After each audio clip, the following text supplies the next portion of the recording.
So hello and welcome to February 2026 session of Community Health Learning Collective, a special session that we always do in February to celebrate Black History Month.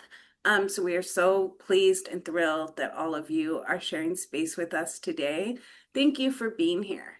For those of you who may be new, Community Health Learning Collective, or CHLC for short, is a monthly virtual gathering, primarily of community health workers, others in helping professions, people who supervise CHWs or work adjacently to CHWs, or really just anyone who cares about the health of their community and the work that we as CHWs do to improve that.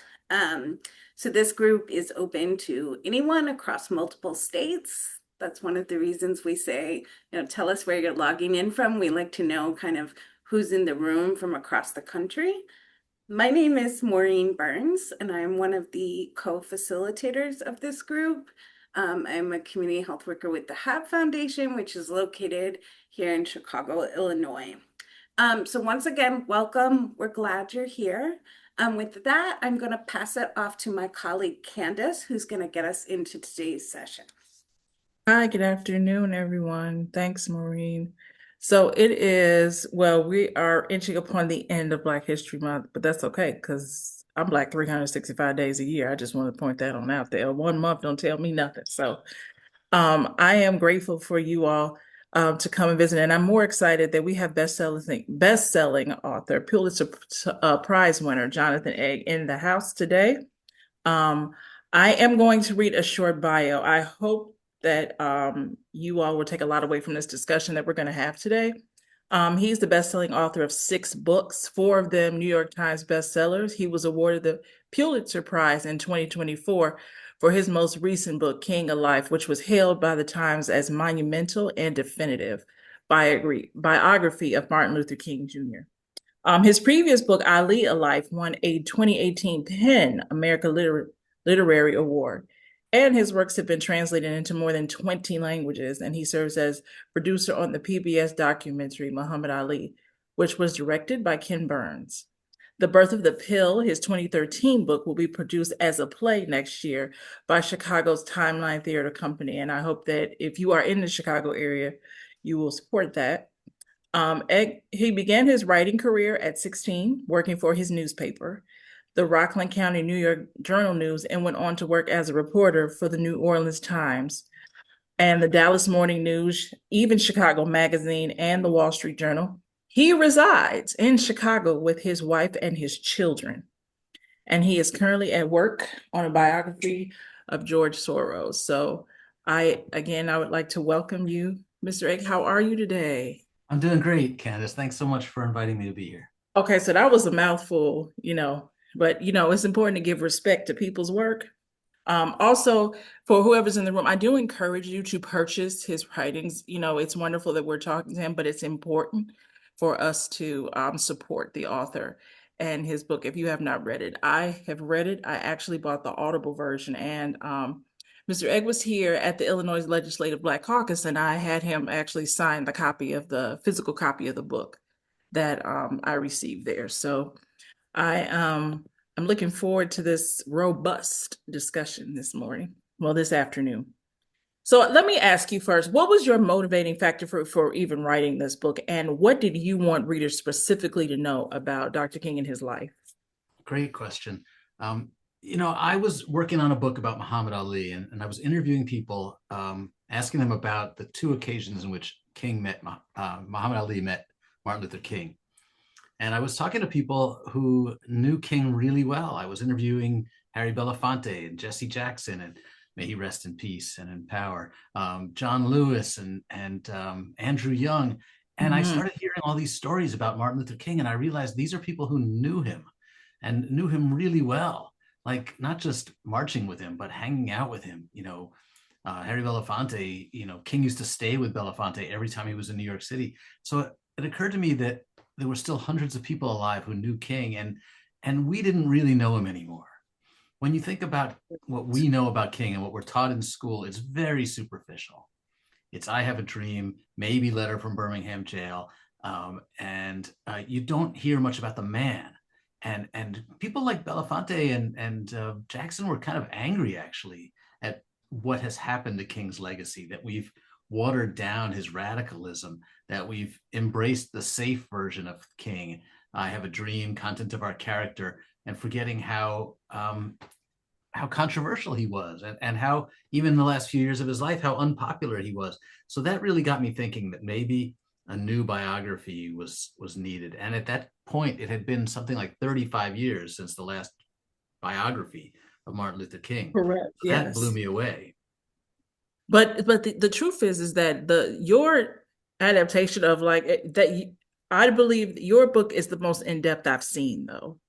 Well, I thanks. haven't seen a biography that's that in depth, not specifically about King. I mean, there were, and I remember watching Selma, Ava, her version of Selma, and I remember seeing that live footage of Belafonte during marching, during that time when they were marching to Selma, and I kept thinking, I said, there's so many things that literally that we as a public don't know specifically about him as he was going through the many things that he was going through, not just, fighting for civil rights, but also family wise, and how do you balance that accuracy with your storytelling when writing about somebody there's all kinds of myth about? Like, how do you balance the historical part of it? I try to pretend that I've never heard of this guy, and I've got to learn his whole life story, and that my readers have never heard of him. So I'm just going to tell you this story, and I'm going to figure out everything I can about what made him tick. Like, what made this guy think he could be special? That's something Dick Gregory said to me when I interviewed him. He said, especially for a white person writing this book, you need to understand what made a black person think he could speak out, speak up to power, and get away with it. What gave him that confidence? And so I approach all my books with this sense that, like, I've got to start from scratch. I'm going to pretend that you've never heard of Martin Luther King or Muhammad Ali, Mhm. and I'm going Mhm. to try to give you a full picture. I'm going to give you every piece of the puzzle that I can to help you understand this person. And I want you to meet King for the first time. I want you to forget about all of your assumptions, all of your prejudices. You think you know him. Did you know that he was born Mike King, not Martin Luther King? Did you know that he Correct. attempted Yeah. suicide twice as a teenager? Did you know that he Yes. was 5'7"? Did you know that he struggled with depression all of his life? So, like, let's just start from scratch. And did you know, like, just how radical he really was? Did you know that 2/3 of all Americans were opposed to him in a 1966 Gallup survey, and that he was in a lot of pain, suffering, that he felt like no one was listening to him anymore? He died a deeply depressed person. Like, let's just give this guy a chance to be Yeah, human. and let's right, the human side of him. I mean, it's good when you see civil rights, but you don't realize the mental toll that takes on you. That Yeah, right. but not just that. It's balancing that and then the demands of that, plus your family life. I mean, he had 4 children. He was married. He had 4 children, and Right. he was traveling quite a bit. So Yeah. that takes a toll on the family structure overall. And I really have not liked the very, very vulgar things that have been said about him. But again, people are human. And I Mm-hmm. don't like how we focus so much on that versus his contribution and what he did.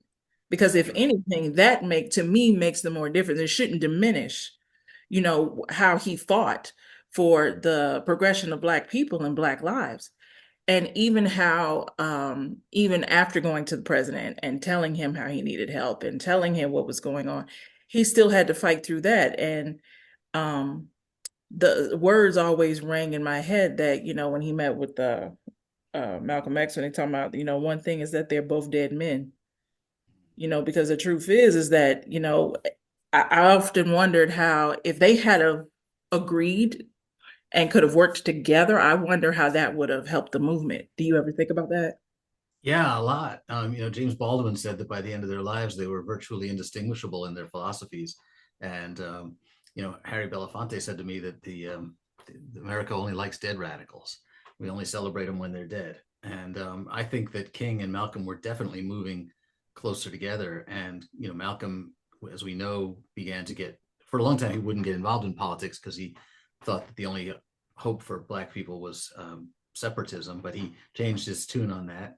And he and Martin Luther King were definitely coming together and had the chance to come together. They were much more aligned. I discovered in my research that this famous quote that we have from Martin Luther King, where he's really dissing Malcolm X, that quote was entirely fabricated by Playboy magazine. I found the original transcript of the tapes. Did And you? King said he thought that Malcolm X was fighting for Black dignity the same as he was. And the magazine changed the quote to say that Malcolm's fiery demagogic oratory is bringing nothing but pain to Black Americans. They changed the quote because they were trying to, like so Put many them against people each in other. America, trying to create conflict between them, trying to Yeah. pit them against each other. That's what the FBI was trying to do too.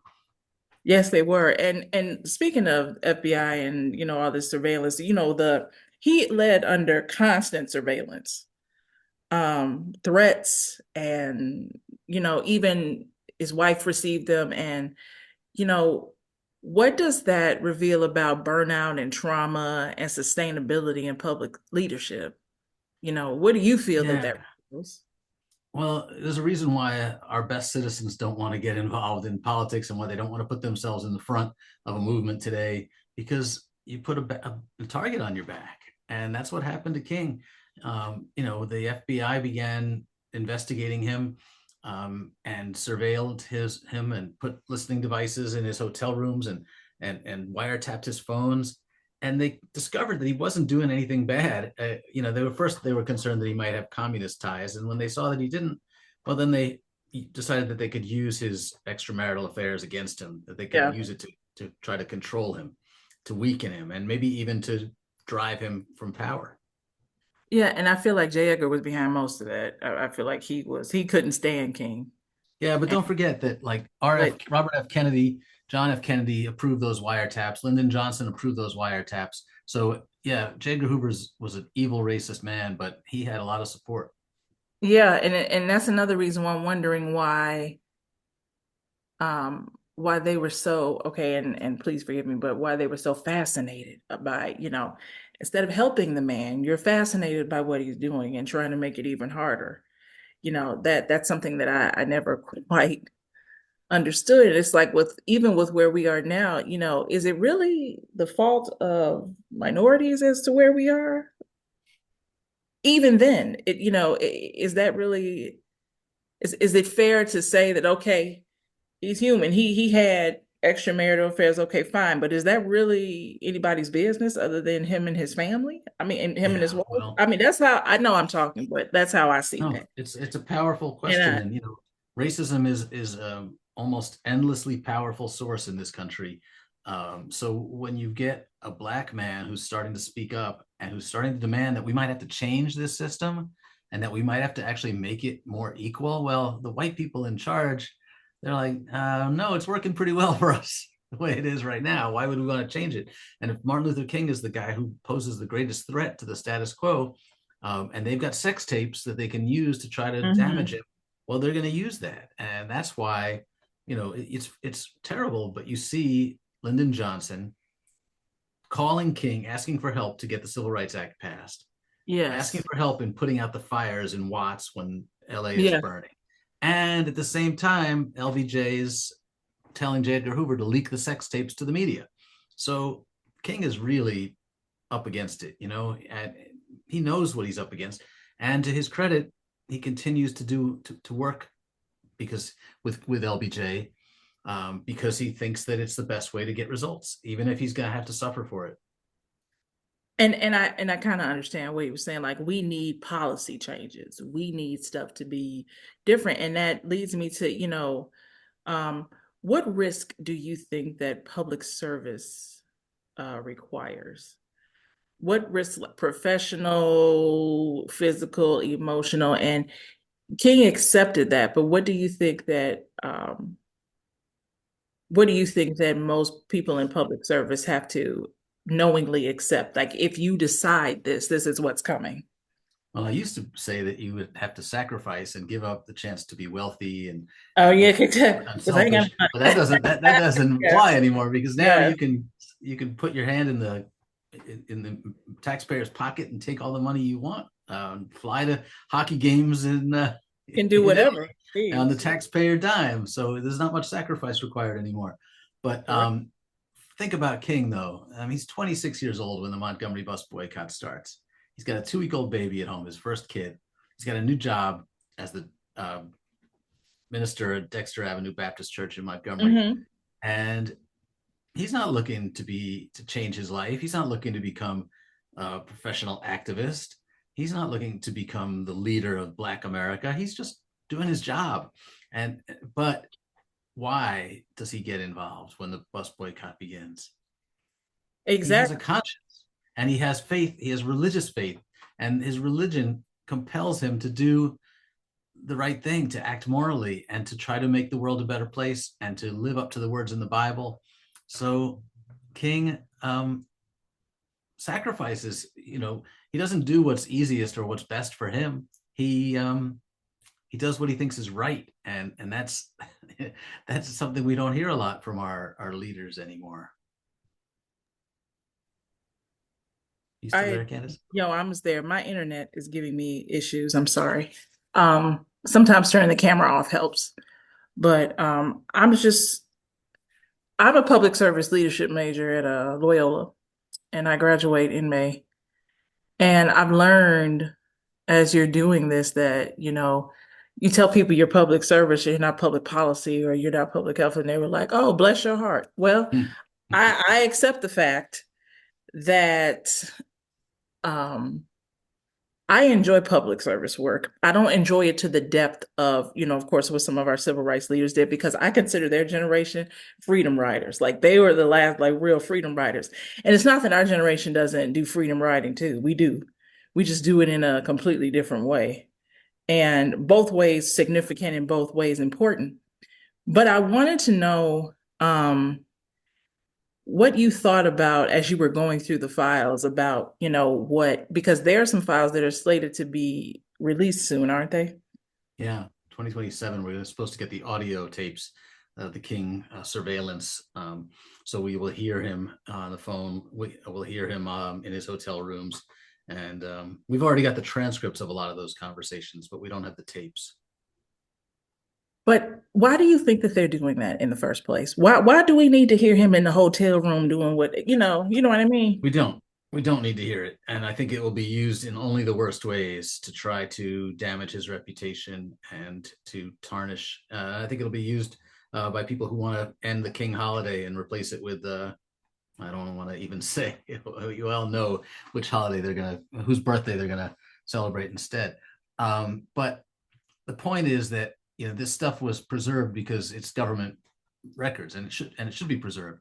And we need to know. It's good to know how the FBI was harassing him. It's good to know the extent of the campaign to try to destroy King. But we don't need the audio. We can live without that. I think that could be. But it was the order from the court was that it had to be kept private for, I can't remember how many years, and that expires in January of next year. That's kind of disheartening because I really think that some things shouldn't be public knowledge. Yeah, I agree. Like we know now, and a lot of people have said to me, "Why did you feel like you had to use those transcripts?" I quote him talking on the phone with some of his girlfriends, and in Jesse Jackson, again, may he rest in peace. Questioned whether I needed to put that in the book. Andrew Young, on the other hand, thought that it was great that I put it in the book because it was fair and honest, and I handled it sensitively, and that some of those women were very important to Dr. King. Dorothy Cotton, who was a great, Yes. powerful, and amazing activist, was also King's longtime mistress or lover or best friend, whatever you want to call it. And she deserves to be recognized for her contributions. And her relationship with King was a really important one. So I think it's important to be honest, but I also think that this can be done delicately and in ways that are not sensationalist. And that's what I tried to do, to be respectful of King, but also be honest. And I think, as you said earlier, we can handle the fact that he's not perfect, because none of us are perfect. And if we I demand agree. perfection I from our agree. heroes, we won't have any heroes. That's right. And I just don't feel as though that should be everybody's business. I always felt like things like that, like the remaining King children should have been able to filter through some stuff, decide what's appropriate, what is not appropriate. I just that to me, that still does not diminish the type of impact that he made. I'm sorry, it doesn't. I mean, I know what they're trying to do, but for me, Yeah. that just doesn't do it for me. And if so if what do you think it means in this day and time where we are to serve the public in a time of polarization, misinformation, and distrust? Like, what do you think it means at this point to serve the public? I think it means thinking about something bigger than yourself and recognizing that we can all contribute in small and big ways if we are not so selfish. I mean, the key to the civil rights movement was people believing that they could overcome the fear and the tyranny of a racist system, of racist laws, and promote equality. And then it went even beyond racism, and people began to think that we could end a war in Vietnam. We could fight hunger. We can fight poverty. We can address income inequality, because there's power in working together. It's power in the community.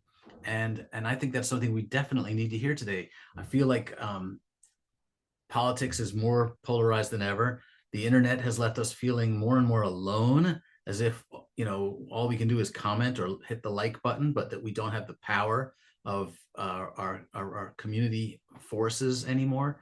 We're not even sure that our vote matters anymore. So I feel like the message of King in the civil rights era is, if anybody had a reason to not believe they could make a difference, it was the people in the Jim Crow South in the 50s and 60s.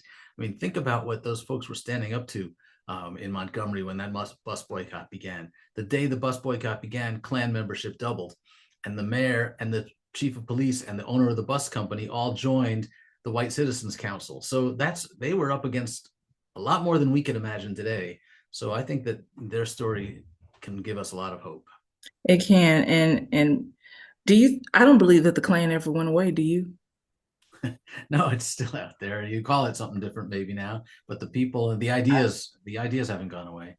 No, they haven't gone away. And it also seems like people are just it's like you have when certain leadership came into to play, it's just all of a sudden you have all these um hidden plans, people, hidden race people just coming out. And I wonder if it was hidden or if we're with what's currently going on, if it was just now I can just come back out with it. Like I don't have to, now it's back okay. And is it really fair to blame, like for instance, all this attack on the Obamas and all this stuff that's going on? Like, why are you so obsessed about what's going on with like, it just doesn't make sense to me. It almost seems like an obsession. And it almost seems really, really unfair. Okay, he was president and he made his impact, and that should be respected. And it feels like ever since, new administration has come in that it's not respected. Well, I think it's clear that a lot of what's happening now is in response to the anger that people felt about not anything Obama specifically did, but just the presence of a Black president. And just to put it in historical context, it's nothing new. When slavery was ended, we get this violent pushback. That's when the Klan is actually reborn. And we see, after this great period of Reconstruction, this pushback and the implementation of these Jim Crow laws. We see it even at a micro level. Like what happens right after the March on Washington, when America has this picture of what the future could look like, with Black and white people together, hand in hand, singing in harmony, Civil Rights Act about to be passed. What happens? Well, you get the bombing of the 16th Street Baptist Church in Birmingham, right? And you get doubling down on the surveillance of Martin Luther King from the FBI. Absolutely. It happens every single time we see progress on race in this country. You see a backlash. Even after the Civil Rights Act was passed, Americans almost overwhelmingly, something like 75, 80% of white Americans say, okay, that's enough. We gave that to you. Now, shut up and leave us alone. There's just this. It's just a constant in American history, unfortunately. It is a constant. It's seems to be an obsession almost. Excuse me if you. That's just how I see that. But I know that King saw himself as a public servant. But what I feel like he was kind of an advocate too. He was engaged in public systems policy and governance. I mean, if we're really gonna, um, but during your research when you were writing the book, how did you reposition that? Like, yeah, Well, he I was was urban, he didn't like politics, but he kind of was involved, like deeply, deeply involved. Yeah, to me, the thread that runs through everything in King's life and answers your question is the Bible. He believes that the Bible. He believes, in the teachings of Jesus, and he believes that it's his job to try to fulfill those teachings. And public policy is just the best way to do it.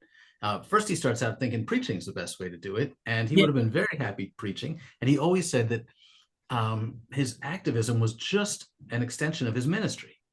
Like he yeah, didn't set out to be an activist. He didn't like politics at all, wasn't good at it, but he realized that the best way to achieve the changes that the Bible demanded that we work for, the best, most practical way to promote equality of man, and by that I mean man and woman, of course, yeah. but the most practical way to serve the message of God in King's view was working with the government, and that meant he had to get involved, you know, get down in the weeds and actually work on policies and laws and voter registration and organizing literacy campaigns so that more people could be involved in politics. It was all he took this very pragmatic approach, but just remember all the time, no matter what, he saw himself as a minister, and his job was to save souls.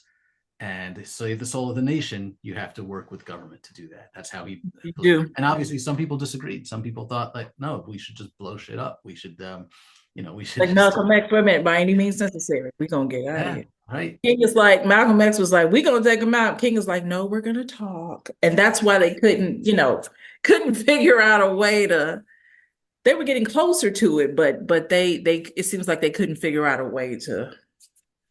Yeah. But I think the reason the king is so successful is that he's saying, um, we want to make America better. We're not here to tear it down.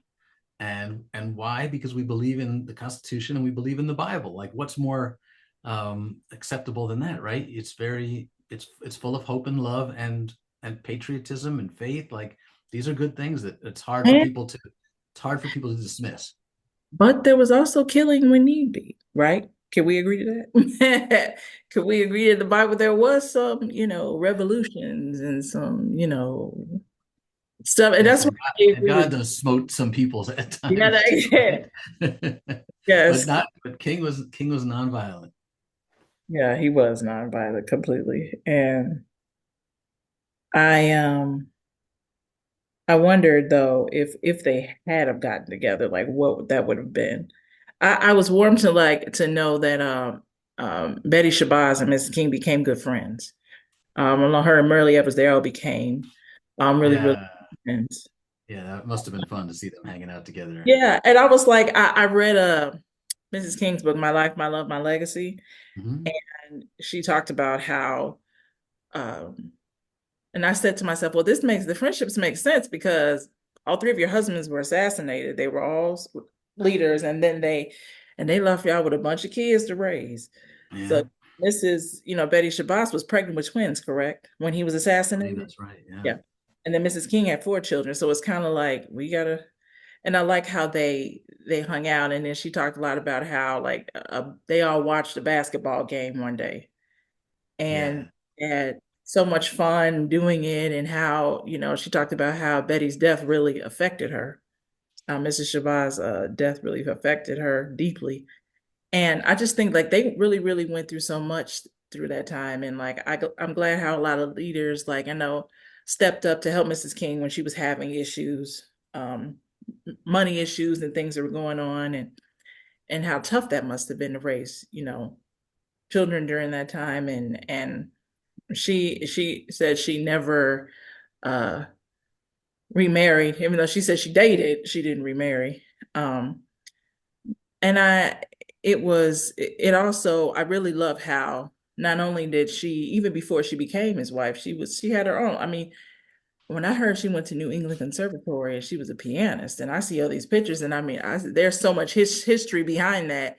And then when you see how she took the movement and she continued on with his legacy, and how she continued to fight for that, and how she continued to fight for civil rights. And um, I wonder, like, if you're a person that um, working in leadership, public service, policy advocacy, or even, politics. What do you think King would, if he were here, if he were still alive, what do you think that he would urge them to stop doing? Number one, what do you think he would tell them to start doing? Number two, and number three, what would he tell them to be more courageous about? Wow, that's a tough question. I hate to try to Why speak after for the threes? King, like who am I to speak for him? It's bad enough that I wrote a biography and pretended to like know what his life really meant, but or tried to tell you what his life really meant. But before I answer that, I just want to say, speaking of the women, it was very important for me to write a book that put some focus on Coretta, because she has not received the kind of credit that she deserves. And when they met, she was at the New England Conservatory. The reason that he liked her, the reason he wanted to marry her, was because she was an activist, and she had more experience as an activist than he did. She had more knowledge than of how to fight the system than he did. She was recommending books for him to read, so I think he was attracted most to her courage and her intellect, and the fact that she was smart and beautiful only maybe came second. And then at the same time, she had to play second fiddle. She was denied the kinds of opportunities to be involved that she wanted. Her husband was still a sexist who didn't Yes, want her involved in the movement, he and she did had to put not. up with a lot. He So I did. think it's really important to recognize her role. So what would King do today? He would put women in charge of the movement. He would not be afraid to promote Yeah. women. He would recognize that they are more than capable of leading, and that he would apologize for his sexist practices in the past. And I think, but seriously, I think that he would say the same kinds of things he said at the time, that you gotta just put your boots on the ground. It's not enough to say we're working on it. It's not enough to say be patient. This too will pass. That Mhm. where there is injustice, we must fight it, and we must sacrifice for in that campaign. He went to jail 29 times. Black man going to jail in the South was no small thing. It was No, dangerous. very. Because she talked about a time when he was arrested, and then like they took him somewhere she didn't even know where they were going. Yeah. Like it was so, I said that must have been nerve-wracking off. That just must have been so awful to know that. And um I wondered, because King's right-hand man was Ralph Abernathy, right? But you could also say, would you say John Lewis? No, not really. John Lewis No. didn't work with King that closely. Only later, John Lewis really it becomes an heir, and that he when he runs for office becomes a really important leader. But John Lewis didn't work nearly as closely with King, and John Lewis was a SNCC guy, and King was an SCLC guy. So Abernathy was by far his closest friend and advisor, and then maybe Bayard Rustin, Stan Levison Right, are right. the next two. Ella Baker is obviously hugely important, and Dorothy Cotton, who I mentioned Dorothy before, very Cotton. important. Yeah, absolutely. Like those pointed people were like the closest to him as he was traveling. Right. Um, do you believe that King would have ever left the South? Um, Maybe like if the right job offer came along at Boston University or something like Eh, that, or he almost went to graduate school in Scotland, if you can believe that. Like, how would history have been different if he'd chosen Scotland for graduate school? You never know. He almost married a white woman too. He was in yes, he did. seminary. He was in Yeah. love with this white girl, and he wanted to marry her, and his friends and advisors were all saying, it's going to ruin your career. You can't be a preacher in the South with a white wife. And he made the practical decision, not the romantic decision. And, Harry Belafonte told me that he thought King always regretted it, that that was his one true love. So life's complicated. That is kind of complicated, but again, it just shows that, you know, you there are different there were different variances, and it almost seems like he was young as he was leading the movement. So is it possible there were things he was still learning about himself, what his likes, dislike? Like, you think that was possible? Yeah, I think, he thought about whether there was a way to change his life because, like I said, he was under enormous strain, and he wanted originally just to be a professor. Like, he thought he'd preach for a while, do his bit fighting the Jim Crow South, and then he'd become a college professor and probably wanted to be president of Morehouse someday. And I think Yeah. that was still possible, right? He was only 39 when he was killed. So think about that. Like, if he found an exit ramp, he might have gone on to a different kind of career. He might have been a writer, philosopher, college president. Could have had a much more, he's still an influential life, but a much less stressful one. But I didn't realize, speaking of that, and I went to Oakwood, HBCU in Huntsville, Alabama. I'm an Oakwood grad, but King, when you were bringing up Morehouse, and I didn't realize that as I was diving deep more into Black history, I didn't realize his family went through so much. His mother was assassinated, Yeah. sitting on the organ at church. His brother was found dead. They suspected foul play. And then his sister, well, I didn't realize she was actually had taught at Spelman for years, like Professor Emeritus at Spelman for years. And I just kept thinking, that's an awfully lot to go through to see your family members just taken out like that, and then never knew why. Well, I don't know if was there any other developments in what happened to his brother? How like he had. No, most people think that he was drunk and fell in the pool, but some people think that maybe there was foul play. But um, he had an alcohol problem, so it's possible that he just had an accident. Okay, because I wondered if that was part of the wondering, like if they ever dived more deep into that to see what happened to him. And then his mother being assassinated, it's a lot. Yeah, just terribly sad. Yeah. And I'm sure that the King children went through things as well, not having their dad. And I'm sure that, Bernice King, she writes a little bit of, well, Mrs. King wrote a lot about that in her book about some things, the struggles that her kids went through and as they were growing up. And, I wondered how in those days, how they navigated all of that. It was hard. Coretta had a huge load on her hands taking care of those four kids and being in the public spotlight. Um, you know, the kids would see their daddy on TV more than they saw him at home sometimes. And when he did come home, it was often not for very long. And then they lost him when they had to share him when they were little, and then they lost him. So I think the kids, were really traumatized, as anybody would be, from having a dad who's not around much and then losing him in this tragic way and having to share his memory with the whole world. And when you felt like maybe you didn't get to know him that well at all in the first Right. place. So Yourself.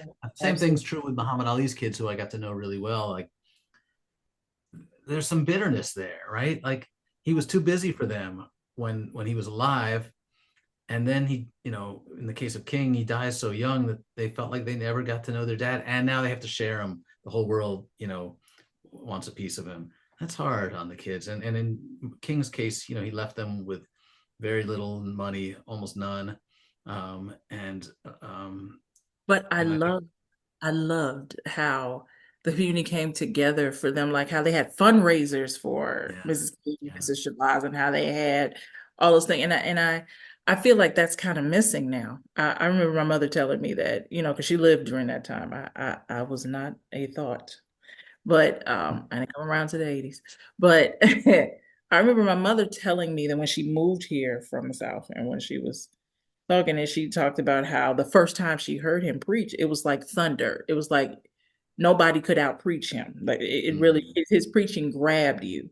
But then the other thing that she mentioned was she felt that once he was assassinated, she didn't feel that, you know, we as a people, like we recovered from that. Like the long-term effects of not having a leader kind of like filtered down, and she thinks that we just never recovered because she said she felt like we just crazy.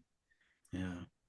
And I don't know if um leadership in that area in that time was just so, because it's similar to X, he was getting death threats, and he was being, his house was, like all kinds of stuff was going on. So, I just wondered, um, if you, while you were doing research, you ever wondered about, or did you read anything about how, um, he dealt with that type of mental illness, even though it wasn't known for Black people in those days to go be seen and, like, different things. I wondered how he dealt with that depression.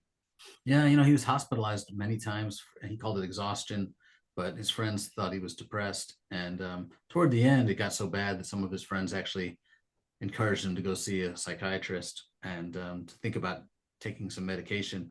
And he wouldn't do it. He was afraid that the word would get out, that the FBI would find out, and they would use it to say he was crazy. And back then there was even more stigma than there is today around mental health. So it's sad that King felt like he couldn't get any help for it, and that he really couldn't talk to anybody about it. But I do think that that's fairly typical of men of that generation, men and women of that generation. That it was hard to talk about it publicly. Absolutely, it was. You know, I wanted to open up the floor for questions if anybody had any. I didn't see, were you monitoring the chat, Maureen? I didn't see any questions, but if anybody has any questions, please feel free to come off mute and ask your questions, or you can type them in the chat. Yeah, thank you. I think Candace got us off to an excellent start with her great questions. And the really, I feel like I learned a lot from the answers. So yes, feel free, those who want to maybe put questions in the chat or raise a hand or unmute. Um, I'll just give a moment for people to do that. Um, there was a comment. Okay. There were struggles. Thanks for raising awareness about his struggles with mental illness. Such a shame that he couldn't get the help that he needed. I wondered if, um, because in all fairness, and this was a stigma, correct me if I'm wrong, about mental health in Black communities. I mean, we kind of didn't do that. And I'm sure it was worse then, not getting, help. So I wondered how, did you read anything, Mr. Egg, about how he dealt with mental health struggles, even though he didn't No, get help except for them? his friends talked about it, that he was desperate to find a way to take some time off. He did take a few vacations here and there. He tried meditation. He always said that he wanted to spend like an hour every morning in silence and thought and prayer, but it wasn't always hard. I mean, wasn't always easy to make the time in his crazy schedule to do that. And then, like I said, he would just go in. He would basically ask his doctor to keep him in the hospital for a while so he could rest. That was his main form of treatment. He would, go in and say he had a bad cough or a cold, or once he had hiccups so bad, and I'm sure it was psychosomatic. He had hiccups so bad that he couldn't go on speaking for days. So I think he was finding ways to escape from the anxiety and the pressure that he was under by retreating to the hospital and then just asking the doctor to let him stay as long as he could, because it was the only way to get away from the demands on him. Yeah. And, as we're closing, this conversation, I wondered if King was alive, the one thing that I would ask him is, what gave him the willpower to do what nobody else attempted? You know what I mean? What Yeah. gave him, like, he always spoke passionately about inequality, passionately about stuff in a way that made everybody else seem like, it took, I guess what I'm saying is that it took tremendous inner strength to do that, Yeah. and force of will. That's strength, that's will as well. You have to have the will to actually be able to do that, to deal with the scrutiny, and then to deal with what happens after that. And that's the one thing that I would ask him, like, how did you do that in this day and time? And that's why it makes it feels like that, maybe he was called for that time to Yeah, I think that's have right. that impact. Yeah, I asked Reverend Jim Lawson that question. He was one of King's close friends and was with him all the way from Montgomery till the end. It was with him in Memphis when he died, and he said that it was. And Lawson said the same thing about himself. When you feel called by God, when it's not just like the Bible teaches us. No, God has called me to do this work. I know what I'm on earth for. Um, then that's a powerful thing, and it's that's that I can't think of any other way that King would have sustained the strength that he did without that sense that this was God's will for him. Absolutely. Absolutely. Maureen, go ahead with your question. Thank you.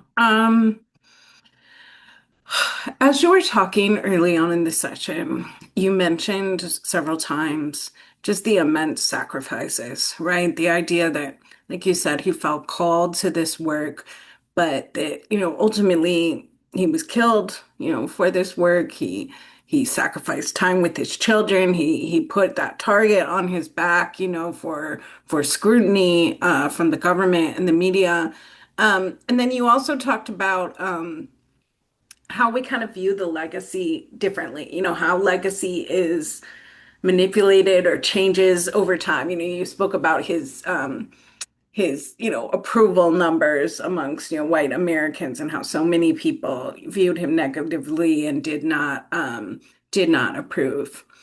Um, when we think about today and the situations that we're in now politically, so many people, not all, there are a lot of people who are actively, doing work and building solidarity, but I feel like there is this ever-present feeling of like apathy or people feeling like, powerless. For those of us who weren't alive then, like myself, I wasn't alive during the civil rights struggle. We only hear about it through the history. I think sometimes it's very easy for us to just sort of like imagine this other time when like this change was possible and people mobilized, and then it doesn't feel as possible now.